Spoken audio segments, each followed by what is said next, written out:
A gente só tá fazendo esse vídeo aqui porque o Neymar tá igual cadeira de colégio. Todo ano chega um menino novo pra quebrar mais um pouco.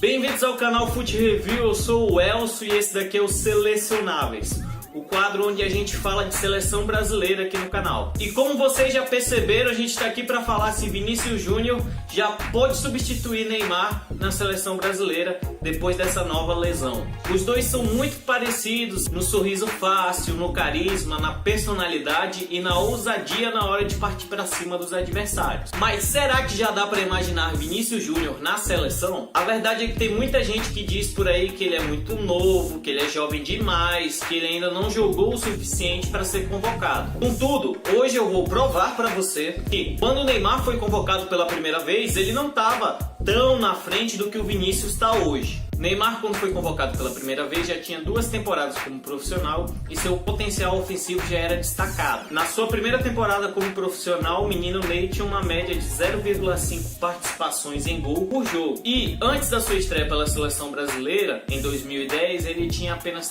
3 gols em 9 jogos pela Série A. E aqui, só para constar, eu estou desconsiderando campeonatos estaduais. Eu sei que o Neymar decidiu ali na reta final daquele campeonato paulista de 2010, mas não dá para levar o campeonato estadual como parâmetro para a seleção brasileira. Voltando à comparação, o Vinícius Júnior teve sua primeira temporada acelerada devido à sua venda para o Real Madrid. O Flamengo achava que precisava tirar o máximo daquela joia antes que ela se mudasse. Na primeira temporada, o Vinícius jogou ali 25, 30 minutos por jogo. E ali foi um ano em que o Flamengo como um todo não foi bem. Agora na segunda temporada, o Vinícius despontou como protagonista no Flamengo, principalmente no Campeonato Brasileiro e na sua estreia pela Libertadores, quando ele marcou 2 gols e comeu a bola contra o Emelec. Nessa parte do ano, onde o Vinícius Júnior foi protagonista pelo Flamengo, ele tinha a mesma média de participação em gols que tinha o Neymar quando foi convocado pela primeira vez. Aí ele se muda lá para Madrid, ele é jogado lá para o Castilha, que é o Real Madrid B. Detalhe para essa participação dele na terceira divisão espanhola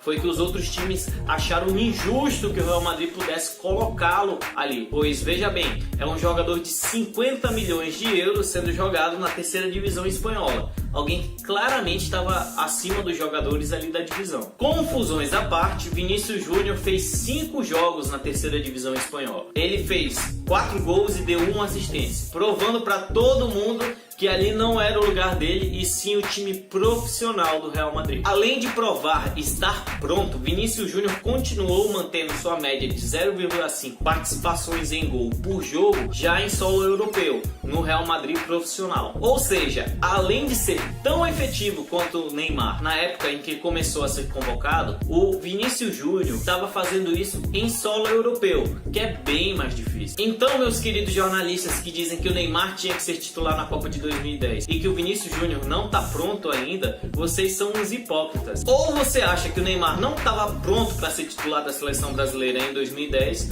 ou você acha que o Vinícius Júnior pode sim ser convocado para a seleção brasileira. Os dois não dá. Agora que nós já desmistificamos esse mito, a gente tem que começar a imaginar como seria o Vinícius na seleção brasileira. Por mais que a gente veja que o Vinícius Júnior tem o mesmo rendimento do Neymar, eles atuam de forma diferente e por isso talvez a seleção brasileira precise de adaptação. Se você parar para analisar o ataque da seleção brasileira hoje, ele joga bastante parecido com o Bayern de 2010. O Bayern de 2010 tinha ali 2 pontas que cortavam para o meio e participavam da armação das jogadas, assim como fazem o Willian e Neymar hoje. O Vinícius Júnior é diferente desse estilo.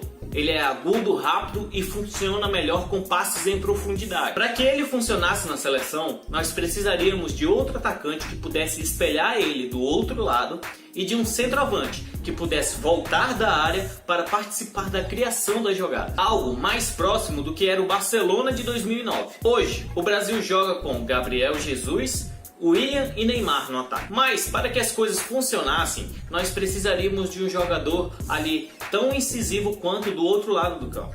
Por isso, no lugar do Willian, nós colocaríamos o Richarlison. E para o lugar do Gabriel Jesus, nós jogaríamos com o Roberto Firmino, porque ele tem a mesma qualidade de concretização de jogadas do Gabriel Jesus, mas ele também consegue voltar mais e participar da armação como ele faz no livro. Assim, nosso ataque ficaria com Richarlison, Roberto Firmino e Vinícius Júnior. Com essa mudança no ataque, o Brasil se comportaria melhor contra as seleções que jogam com 5 na zaga, pois poderia abrir mais o jogo ao invés de centralizar tanto. Como exemplo, vamos citar o jogo contra a Bélgica, onde por várias vezes os atacantes brasileiros bateram nas linhas de marcação belgas e não conseguiam atravessar aquele meio de campo congestionado. Eu vejo o Vinícius Júnior como alguém que pode trazer irreverência e ousadia como Neymar, mas que pode trazer uma proposta de jogo diferente para a seleção brasileira. O Brasil, com poucas substituições, pode mudar de um time de pressão no meio de campo para um time com verticalidade, tendo assim uma versatilidade